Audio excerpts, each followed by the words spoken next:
কারীমের দামটা কেমন? যেমন সূরাতুল বাকারা শুরুতেই সুন্দর করে ঘোষণা করে জানায় দিলেন, যারা পারেন তারা আমার সাথে ঠোঁট মিলিয়ে পড়ুন, আলিফ লাম মিম। যালিকাল কিতাবু লা রাইবা ফীহি হুদাল লিল মুত্তাকিন। জোরে বলুন আল্লাহু আকবার।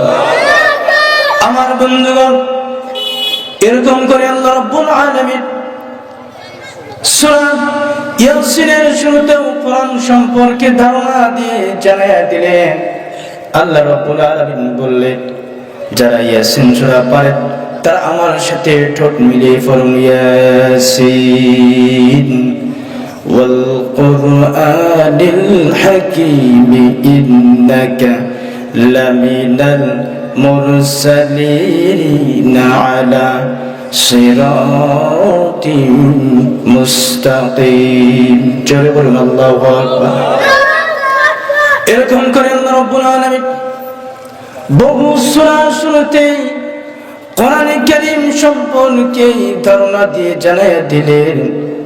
আমার বন্ধুগণ, পর্দানশীল মা এবং বোনেরা, এই যে কোরআনটা আমরা পেয়েছি, যে কোরআনটা মানবে আমার আল্লাহ তাআলা তাকে সেই কখনো পথভ্রষ্ট হইতে পারে না।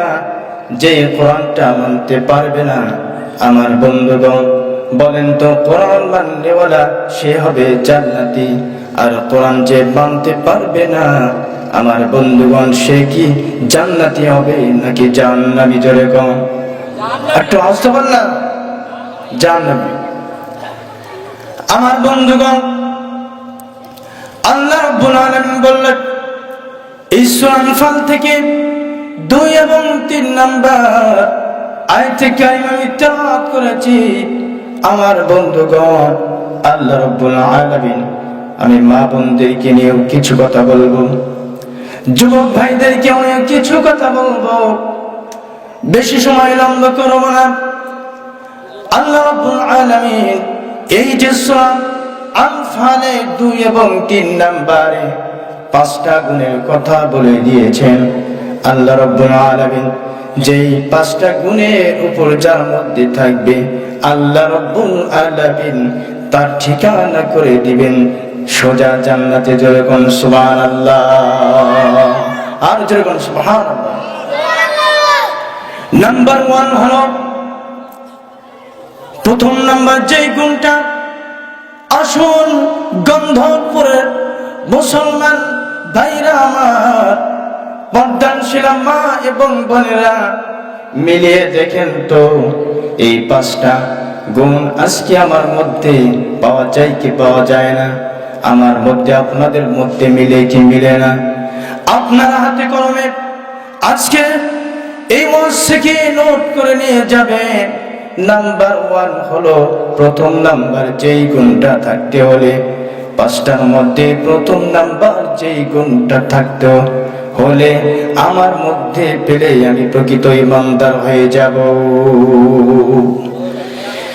আমার বন্ধুগণ, আল্লাহ রাব্বুল আলামিন বললেন, ইন্নামাল মুমিনুনা আল্লাযীনা ইযা যুকিরাল্লাহু ওয়াজিলাত কুলুবুহুম ওয়া ইযা তুলিয়াত আলাইহিম আয়াতুহু যাদাতুহুম ঈমানান ওয়া আলা রাব্বিহিম ইয়াতাওয়াক্কালুন। জোরে বলুন আল্লাহু আকবার। আল্লাহ রাব্বুল আলামিন বললেন, যারা সত্যিকার ঈমানদার হবে, যখন তাদের সম্মুখে আল্লাহ রাব্বুল আলামিনের নাম উচ্চারণ করা হবে, তখন সঙ্গে সঙ্গে প্রকৃত ঈমানদার তার হৃদয়টা আল্লাহর ভয়ে কাঁপতে থাকবে। জোরে বলি সুবহানাল্লাহ, আর জোরে বলি সুবহানাল্লাহ। তাহলে প্রথম নাম্বার যে পয়েন্টটা কি হতে হবে, প্রথম নাম্বার পয়েন্ট কি? আল্লাহ পাকের ভয়। সুতরাং প্রকৃত ঈমানদার হতে হলে মা বোনেরা শোন, প্রথম নাম্বার যে গুণটা থাকতে হবে, দুনিয়ার কারো ভয় নাই, একজনকে আমরা ভয় করি, তিনি কে? বলেন তিনি কে? আল্লাহ তাআলাকে। যে আল্লাহ তাআলার ভয় বাদ দিয়ে এই পৃথিবীর বুকে অন্য কোন মানুষকে সবার আগে ভয় করবে, আল্লাহ তাআলা তার উপর থেকে রহমতের ছায়া উঠাইয়া নিবেন। যেরকম নাউযুবিল্লাহ। আমার বন্ধুগণ, আল্লাহ রাব্বুল আলামিন প্রথম নাম্বার যেই তাকওয়া আমার মধ্যে থাকতে হবে, আল্লাহ রাব্বুল আলামিনের ভয় থাকতে হবে। এই ভয়কে গুরুত্ব দিয়ে আল্লাহ তাআলার ভয় যে আমার অন্তরের মধ্যে থাকতে হবে। আল্লাহ রাব্বুল আলামিন পবিত্র কোরআন কারীমের 9 নম্বর সূরা 100, সেই সূরাটির নাম হলো সূরা তাওবা, 119 নম্বর আয়াতে কারীমের ভিতরে সুন্দর করে জানিয়ে দিলেন। আমার বন্ধুগণ, আল্লাহ রাব্বুল আলামিন বললেন, ইয়া আইয়ুহাল্লাযীনা আমানু তাকুল্লাহ ওয়া কুনু মা'আস সাদিকিন।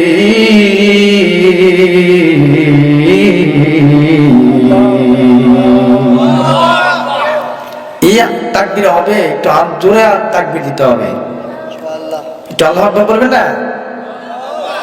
আমার বন্ধুগণ, আল্লাহ রাব্বুল আলামিন বললেন, ইয়া আইয়ুহাল্লাযীনা আমানু, হে ঈমানদারগণ, ইত্তাকুল্লাহ, আমি আল্লাহ তাআলাকে ভয় করো।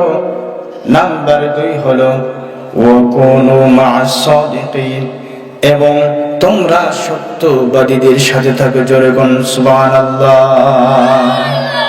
আলোচনা কি চলবে? একটু জোরে বলুন, চলবে? আপনার যতক্ষণ থাকবেন আমি কি ততক্ষণ থাকবো ইনশাআল্লাহ। কিন্তু কেউ বিনা প্রয়োজনে উঠাউঠি করবেন না, পরিবেশটা কিন্তু নষ্ট হয়ে যাবে। আমার বন্ধুগণ, এই তাকওয়া সম্পর্কে আল্লাহ রাব্বুল আলামিন অনেক সূরার শুরুতে, অনেক সূরার মধ্যে জানাই দিয়েছেন। আমার বন্ধুগণ, যেমন ভাবে আল্লাহ রাব্বুল আলামিন সূরা আহজাব 33 নম্বর সূরা 70 এবং 71 নম্বর আয়াতে কারিমের ভিতরে জানিয়ে দিলেন। আমার বন্ধুগণ, আল্লাহ রাব্বুল আলামিন বললেন, ইয়া আইয়ুহাল্লাযীনা আমানু তাকুল্লাহ ওয়া কুলু কওলান সাদীদা। জোরে বলুন আল্লাহু আকবার। এই আহজাবের 33 নম্বর আয়াতে কারিমের ভিতরে সুন্দর করে জানিয়ে দিলেন। আমার বন্ধুগণ, পর্দানশীলা মা এবং বোনেরা, আল্লাহ তাআলার ভয় তাহলে কি পরিমাণ আল্লাহ রাব্বুল আলামিনের ভয় করতে হবে। আমার বন্ধুগণ, আল্লাহ তাআলা এই আয়াতে কারিমের মধ্যে জানিয়ে দিলেন, হে ঈমানদারগণ, তোমরা আমি আল্লাহ তাআলাকে ভয় করো, এবং যখনই জবান দিয়ে যেই কথাটা উচ্চারণ করবা সেই কথাটা সত্য বলবা। জোরে বলি সুবহানাল্লাহ। এই গন্তব্যে কি সত্যবাদী বেশি না মিথ্যাবাদী বেশি? বলেন তো, বুঝে কথা বলেন, কিন্তু সত্যবাদী, তাই না? আমার বন্ধুগণ, আপনাদেরকে একটা হাদিস থেকে শোনাই কি পরিমাণ তাকওয়া থাকতে হলে আমার মায়েরা বিশেষ করে শুনবেন। আমার নবীজি সাল্লাল্লাহু আলাইহি ওয়াসাল্লামের নিকটে একজন যুবতী নারী আসলো। যুবতী নারী এসে বলল, ইয়া রাসূলুল্লাহ সাল্লাল্লাহু আলাইহি ওয়াসাল্লাম, আমি বিয়ে করব। যুবতীর তাকওয়াটা কেমন, যুবকের তাকওয়াটা আবার কেমন? আমার বন্ধুগণ, যুবক ভাইরা লক্ষ্য করবেন, আমার পর্দানশীলা মা বোনেরা সকলে লক্ষ্য করবেন।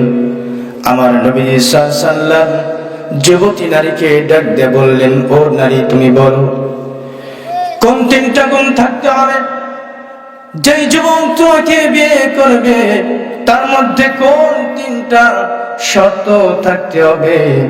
তুমি বলো, ইয়া রাসূলুল্লাহ সাল্লাল্লাহু আলাইহি ওয়াসাল্লাম, প্রথম নাম্বার, যে যুবক আমাকে বিয়ে করতে চায় ওই যুবকের মধ্যে প্রথম নাম্বার গুণ থাকতে হবে, আমি যখন রাত্রি এশার নামাজের পর থেকে যখন বিছানায় ঘুমাইতে যাব তখন আমার ওই স্বামীকে দৈনিক 30 পারা কোরআন আমার মাথার কাছে বসে থেকে খতম করতে হবে। জোরে কোন সুবহানাল্লাহ। তাহলে শব্দটা কি আসলে সহজ না কঠিন? একটু আওয়াজে বলেন, সহজ না কঠিন? দৈনিক 30 পারা কোরআন খতম করতে হবে।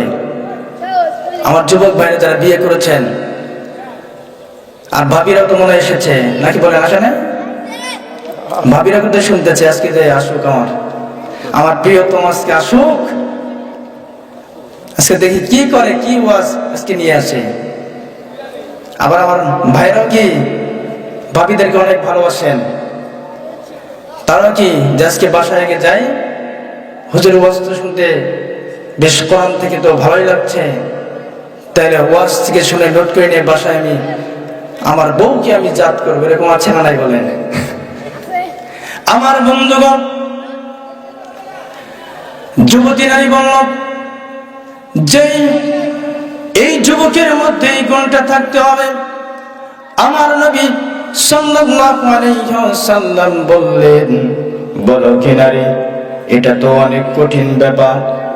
তুমি যদি বলতে মাসে 1 খতম করা তাও তো সম্ভব ছিল, তুমি যদি বলতে 15 দিনে 1 খতম করা তাও তো সম্ভব ছিল, তুমি যদি বলতে 9 দিনে 1 খতম করান তাও তো সম্ভব ছিল, তুমি যদি বলতে 5 দিনে 1 খতম করান তাও তো সম্ভব ছিল, তুমি যদি বলতে 3 দিনে 1 খতম করান তাও তো সম্ভব ছিল।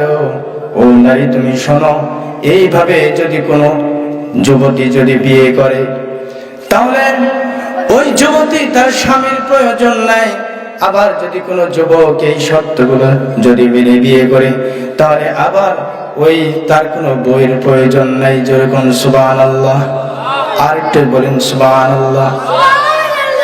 আমার নবীজি সাল্লাল্লাহু আলাইহি ওয়াসাল্লাম এই কথা বললেন যখন যুবতী মানে না, যুবতীর মধ্যে কার ভয়? যেরকম আর জোরে বলতে হবে, কার ভয়? আল্লাহ তাআলার ভয়।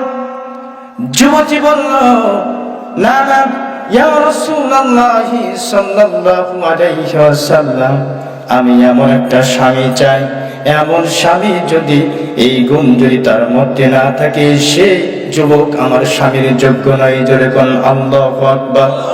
আর যখন আল্লাহু আকবার। আমার বন্ধুগণ, আমার নবীজি সাল্লাল্লাহু আলাইহি ওয়াসাল্লাম যখন এই কথা বললেন, এই কথা বলার পর যুবতী নারীকে ডাক দিয়ে বললেন, ও যুবতী নারী, তোমার 2 নাম্বার শর্ত তুমি বলো। এরপরে যুবতী নারী ডাক দিয়ে বললেন, ইয়া রাসূলুল্লাহ সাল্লাল্লাহু আলাইহি ওয়াসাল্লাম, আমার ওই স্বামীর মধ্যে যে আমার স্বামী হবে তার মধ্যে 2 নাম্বার যেই গুণটা থাকতে হবে, দৈনিক এশারের নামাজের পর থেকে নিয়ে ফজর আগ পর্যন্ত সারা রাত্রি দাঁড়াইয়া দাঁড়াইয়া নফল ইবাদতে কাটাইতে হবে। যেরকম সুবহানাল্লাহ, আর যেরকম সুবহানাল্লাহ। আমার বন্ধুগণ, এই শর্তটা কঠিন না সহজ বলেন? সারা রাত্রি দাঁড়াইয়া দাঁড়াইয়া নফল ইবাদতে কাটাইতে হবে। যুবতী যখন এই কথাটা বলল, আমার নবীজি সাল্লাল্লাহু আলাইহি ওয়াসাল্লাম বললেন, বলো কি নারী, এটাও তো অনেক কঠিন ব্যাপার, কোন যুবকের দ্বারা সম্ভব নয়। না না না না ইয়া রাসূলুল্লাহ সাল্লাল্লাহু আলাইহি ওয়াসাল্লাম, এমনই স্বামী আমার প্রয়োজন। আমার নবীজি সাল্লাল্লাহু আলাইহি ওয়াসাল্লাম বললেন, ও নারী, এবার তুমি বলো তোমার 3 নাম্বার কোন শর্ত? এবার নারী ডাকতে বলল, ইয়া রাসূলুল্লাহ সাল্লাল্লাহু আলাইহি ওয়াসাল্লাম, 3 নাম্বার যে শর্ত থাকতে হবে যুবকের মধ্যে, আমার ওই যিনি আমার স্বামী হবেন তার মধ্যে এই গুণটা থাকতে হবে, সারা বছর আমার ওই স্বামীকে রোজা রাখতে হবে। যেরকম সুবহানাল্লাহ, আর যেরকম সুবহানাল্লাহ। এটাও কি 3 নম্বর শর্ত? কি কঠিন না সহজ? আমার বন্ধুগণ, তাহলে কি পরিমাণ ভয় থাকলে এমনটা হতে পারে আজকে আমাদের এই সমাজের মধ্যে এমন যুবতী, এমন যুবক পাওয়া খুবই দুঃসাধ্য ব্যাপার, যেরকম খুব কষ্টকর ব্যাপার, যেরকম ঠিক কিনা? শর্ত লাগায় কি যুবতীরা কেমন শর্ত লাগায়? তুমি প্রেম প্রীতির জন্য কতটুকু তুমি একেবারে অভিজ্ঞ? যে যুবক যত বেশি অভিজ্ঞ, এমন যুবককে আজকের সমাজের মধ্যে তাকে পছন্দ করে। যেরকম আছে না নাই? আর যেরকম আছে না নাই? নষ্টামি করে। আজকে আমার কন্যা মেয়ে, আমার মেয়ে কোথায় আছে? কলেজে ভার্সিটিতে পড়ে, সকালবেলা ভোর 7টার দিকে বেরিয়ে যায়। আমার বন্ধুগণ, আমার যুবতী মেয়ে কোথায় গেল, কোন কলেজে গেল? এমন একটা কলেজে খোঁজ নিয়ে দেখা যায়, এমন একটা কলেজের মধ্যে গিয়েছে, সেখানে শুধু যুবক আর যুবতী জোড়া থেকে বসে থেকে তারা শুধু কুটকুট করে বাদাম খাই। জোরে কোন আছে না নাই? আর জোরে কোন আছে না নাই? আমার বন্ধুগণ, আমার বোনদেরকে বলি, এমন একটা স্বামী আল্লাহ রাব্বুল আলামিন, যদি আল্লাহ তাআলার ভয় যদি আমার অন্তরের মধ্যে থাকে, আমার বোন আপনার মধ্যে যদি থাকে, আমার মায়েরা, এই জন্য আল্লাহ তাআলার ভয় না থাকার কারণে আজকে সমাজের মধ্যে কুসংস্কার, জেনা, ব্যভিচার বেশি বেড়েছে না কমেছে? যেরকম আসতে পারেন কেন? যেরকম আমার বন্ধুগণ, শর্ত কয়টা বলেছি? কয়টা মনে আছে তো? এইটা কিন্তু আজকে নোট করে নিয়ে যাবেন। যুবক ভাই যারা বিয়ে করেন, এখানে কি যারা বিয়ে করেন নাই, নোট করে নিয়ে যাবেন। আমার বন্ধুগণ, এই জন্য আল্লাহ রাব্বুল আলামিনের যখন ভয় থাকবে, এই যে আল্লাহ তাআলার ভয়ে গভীর রজনীতে যখন চোখের পানি ফেলে ফেলে যখন কান্না করব, 2টা হাত কাঙ্গালের মতো, ভিক্ষুকের মতো 2টা হাত যখন তাহাজ্জুদের নামাজ আদায় করব, আল্লাহ তাআলার গভীর রজনীতে এই অবস্থায় যখন 2 ফোঁটা চোখের পানি ফেলবো, আমার বন্ধুগণ, আল্লাহ রাব্বুল আলামিন, আমার নবী সাল্লাল্লাহু আলাইহি ওয়াসাল্লাম বলেছেন, এমন লোকের ক্রন্দন, এমন মুমিনের চোখের পানি কখনো বৃথা যাবে না। যেরকম সুবহানাল্লাহ। এমন আল্লাহওয়ালা আমার বন্ধুগণ, এমন আল্লাহওয়ালা তাহাজ্জুদ গুজারি যুবক যুবতী, তাহাজ্জুদ গুজারি পুরুষ নারী, আমার বন্ধুগণ, এমন মুমিন মুমিনা নারী যখন গভীর রজনীতে আল্লাহ তাআলার কাছে যখন 2টা হাত পেতে দোয়া করবে, আমার বন্ধুগণ, এমন যদি আমার এই অবস্থায় মওত হয়ে যায়, আল্লাহ রাব্বুল আলামিন তাকে সোজা জান্নাতে প্রবেশ করাবেন। বলি সুবহানাল্লাহ। আর যখন সুবহানাল্লাহ। আমাদের কত মা নাই, মা চলে গেছে, বাবা, কারো বাবা নাই, বাবা চলে গেছে, কারো দাদা নাই, দাদা নাই, দাদি নাই, নানা নাই, নানি নাই, ভাই বোন। আমার ছেলে সন্তান বিদায় নিয়ে চলে গেল। আমার বন্ধুগণ, আমার পূর্বে যারা বিদায় নিয়ে চলে গেছে তারা কি বেঁচে আছেন নাকি? যেরকম কেউ কি মৃত্যু থেকে পালিয়ে যেতে পারবে নাকি? যেরকম পারবে না। আমার বন্ধুগণ, মৃত্যু থেকে কেউ পালাইতে পারবে না, মৃত্যুকে কেউ ফাঁকি দিতে পারবে না। এই দুনিয়ার সাথে যত মহব্বত ভালোবাসা তৈরি হবে, আমার বন্ধুগণ তত আমার হৃদয়টা কলটা নোংরা হয়ে যাবে। আমার বন্ধুগণ দুনিয়ার সাথে মহব্বত করার কারণে আমি জাহান্নামের রাস্তা বেছে নিলাম। যেরকম নাউযুবিল্লাহ।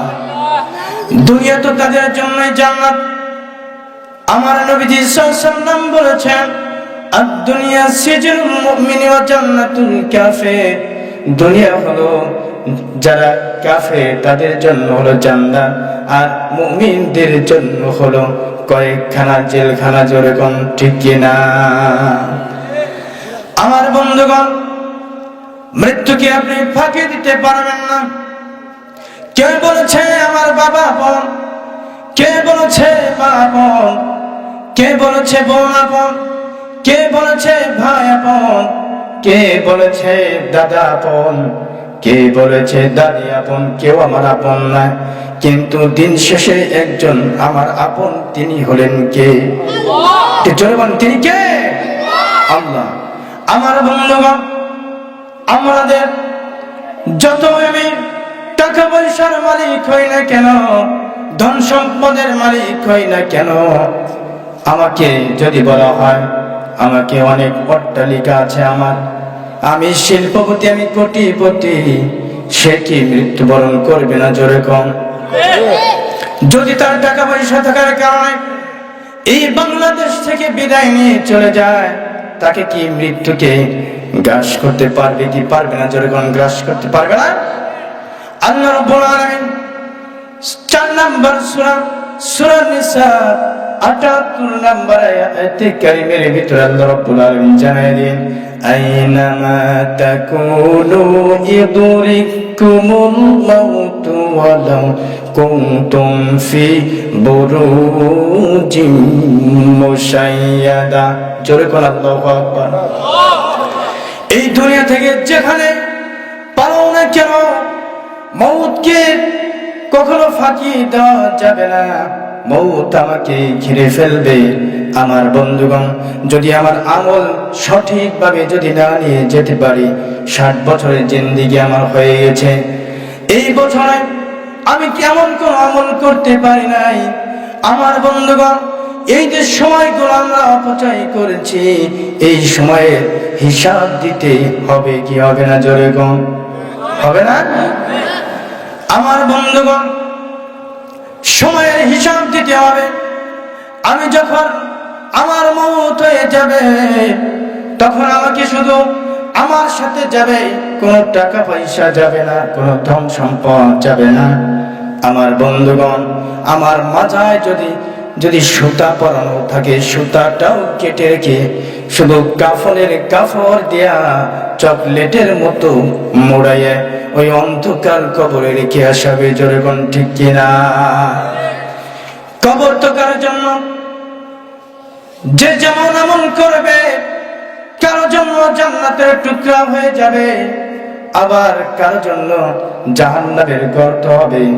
আমার বন্ধুগণ কবর ডান পাশ থেকে মাটি চাপা দেবে, ডান পাজরের হাড়গুলো মরমর করে ভাঙতে থাকবে, আবার বাম পাশ থেকে মাটি চাপা দেবে, বাম পাজরের হাড়গুলো মরমর করে ভাঙতে থাকবে। যেরকম নাউযুবিল্লাহ। আর যখন নাউযুবিল্লাহ, কেন? আমরা যে আমলগুলো বদ আমল করলে, আমার বন্ধুগণ বদ আমল করলে কোনো উপায় নাই, কবরে কোনো উপায় নাই। কি জবাব দেব? কোনো আমল নাই। আমার বন্ধুগণ মওত কাউকে ছাড় দেবে না। আমার পূর্বে যে সমস্ত আমার আত্মীয় স্বজন চলে গেছে, তারা কি বেঁচে আছেন নাকি? যেরকম বেঁচে নাই। এই দুনিয়াটা আল্লাহ রাব্বুল আলামিন ফানা ফানা করে দিবে। সেই দিন বিপদের সময়, মুসিবতের সময় কেউ ধরা দেবে না। আমার বন্ধুগণ যদি নেক আমল নিয়ে যেতে পারি, তাহলে কবর আমার জন্য জান্নাতের টুকরাই পরিণত হয়ে যাবে। মুসিবতে না পাই যদি, মুসিবতে না পাই যদি, করুণা তোমার কবর কবরে হাসরে কি হবে আমার, কবরে হাসরে কি হবে আমার। যখন ঠিক কিনা? মুসিবতে না পাই যদি, মুসিবতে না পাই যদি করুণা তোমার, কবরে হাসরে কি হবে আমার, কবরে হাসরে কি হবে আমার। আছি গো ডুবে আমি পাপেরি সাগরে, না জানি কি হবে ওপারে হাসরে। আছি গো ডুবে আমি পাপেরি সাগরে, না জানি কি হবে ওপারে হাসরে। তোমারি সুপারিশ বিনে, তোমারি সুপারিশ বিনে কেমনে হব পার, কবরে হাসরে কি হবে আমার, কবরে হাসরে কি হবে আমার। যখন ঠিক কিনা? আলোচনা চলবে না বন্ধ করে দেব? একটু সবাই আওয়াজ বলতে হবে, চলবে না বন্ধ করে দেব? আমার বন্ধুগণ, তিনটা ভুলে গেলে চলবে না। যুবতী তিনটা শর্ত দিয়েছেন, তিনটা শর্ত মেনে বিয়ে করবে। আমার বন্ধুগণ, আপনাদের হাতে তিনটা ধরায় দিলাম, আপনারা আমাকে স্মরণ করে দিবেন। আমার বন্ধুগণ, যে তাকওয়ার কথা বলছিলাম, বুঝতে পারছেন তো? বুঝতে পারছেন আমার বিষয়? সেই তাকওয়ার পয়েন্ট নিয়ে কিন্তু কথা বলছি। আমার বন্ধুগণ, একজন পিতা, বুখারীর বর্ণনায় এসেছে, একজন পিতা তার সন্তানেদেরকে কি করেছে? ধন সম্পদ তাদেরকে ইনসাফপূর্ণভাবে তাদেরকে ভাগ বাটোয়ারা করে দিয়েছে। এরপরে ওই পিতা ক্রন্দন করে, কান্না করে, ছেলে তারা দেখতে পেয়েছে পিতা আমার কান্না করছে, কেন জানো? কেন যেন মনটা ভারী হয়ে গিয়েছে, মন একেবারে মলিন হয়ে আছে। মুখের দিকে তাকাইয়া দেখে বাবা আমার ক্রন্দন করছে, চোখে কোনা বেয়ে বেয়ে টপ টপ করে পানি পড়ছে। আমার বন্ধুগণ, পিতাকে জিজ্ঞেস করা হলো, আপনি কেন ক্রন্দন করেছেন? পিতা এবার ডাক দিয়ে বলল, ও হে আমার সন্তানরা, তোমরা সকলেই বলো আমি তোমাদের কাছে আমি কেমন পিতা। এবার ছেলে সন্তানরা তারা বলল, ও হে আমার পিতা, আব্বা জান, আপনি হলেন আমাদের উত্তম পিতা। জোরে বলেন সুবহানাল্লাহ। এরপরেও পিতা ক্রন্দন করে, সন্তানগুলা প্রশ্ন করে, ও হে আমার পিতা, ও হে আমাদের বাবা, এরপরেও কেন আপনি কান্না করেছেন? তার কারণ কি জানতে চাই।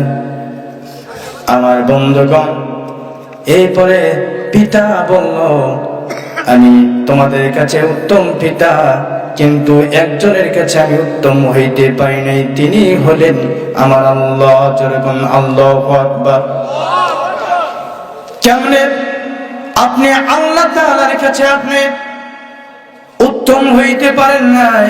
তার কারণ কি? পিতা এবার ডাক দিয়ে বলল, আমার বন্ধুগণ, পর্দানশীলা মা এবং বোনেরা শোনেন। এবার পিতা ডাক দিয়ে বলল, এই জন্যই আমি উত্তম হইতে পারি না। এই জীবনে আমি শুধু দুনিয়া কামাই করেছি, কিন্তু আখিরাতের জন্য কোনো কিছু আমি নেক আমল করতে পারি না। এই জন্য পিতা অর্ডার দিয়ে দিয়েছে, আমার যখন মওত হয়ে যাবে, আমার এই দেহ রাখার দরকার নাই, এই দেহ তোমরা কি করবা? সন্তান তোমরা সকলে সবাই মিলে আমার দেহটাকে আগুন দ্বারা জ্বালাইয়া দিবা। আগুন দ্বারা জ্বালাইয়া দিয়া শুধু ক্ষান্ত হবা না, আমার এই দেহ ছাইটা বাতাসের সঙ্গে উড়াইয়া দিয়ে দিবা। যেরকম আল্লাহু আকবার, আর যখন আল্লাহু আকবার। ঘটনাস্থলে পিতা ইন্তেকাল হয়ে গেল। আমার বন্ধুগণ, পিতা যখন মারা গেল, সন্তানগুলা তার ওসিয়ত পূর্ণ করার লক্ষ্যে আগুন দ্বারা চালিয়ে ছাই একেবারে উড়াইয়া দিল। আমার আল্লাহ রাব্বুল আলামিন বললেন, ওহে আমার পাগল বান্দা, তুমি কেন তোমার সন্তানদেরকে এমন অর্ডার করেছো? তার কারণ কি জানতে চায়? আমার আল্লাহ তাআলা ছাইকে আবার পূর্বে মানুষের ন্যায় করতে পারে কি পারে না? জোরে গণ করতে পারে কি পারে না? আমার বন্ধুগণ, আল্লাহ রাব্বুল আলামিন মানুষ তৈরি করে তাকে প্রশ্ন করলেন, ওরে আমার পাগল বান্দা, তুমি এমন করেছে কেন? হে আল্লাহ, আমি তো এই জন্যই করেছি, দুনিয়ার জীবনে আমি কোনো কিছু বাদ রাখি নাই। ধন সম্পদ, আমি অঢাল সম্পদের মালিক আমি হতে পেরেছি, তুমি আমাকে দিয়েছিলা, কিন্তু আমার জীবনে আমি ইবাদত বন্দি করতে পারি নাই। তাহলে কার ভয়ে কাজ করলাম? হে আল্লাহ, এই জন্য তোমার ভয়ে আমি এই কাজটা করেছি। তোমার ভয়ে, শুধুমাত্র তুমি আল্লাহ তাআলার ভয়ে। আমার বন্ধুগণ, আমার আল্লাহ রাব্বুল আলামিন বললেন, ওরে বান্দা, যা, তোর জীবনের সমস্ত গুনাহগুলো আমি আল্লাহ তাআলা মাফ করে দিলাম। আর যখন সুবহানাল্লাহ, তিনটা শব্দ, কয়টা শব্দ? আমার বন্ধুগণ, যুবতী প্রথম নাম্বার যেই শর্তটা দিয়েছিল যে আমার স্বামী হবে, আমি যখন ইশারের নামাজের পর যখন ঘুমাতে যাব, দৈনিক আমার স্বামীকে 30 পারা কোরআন আমার মাথার কাছে বসে থেকে খতম করতে হবে।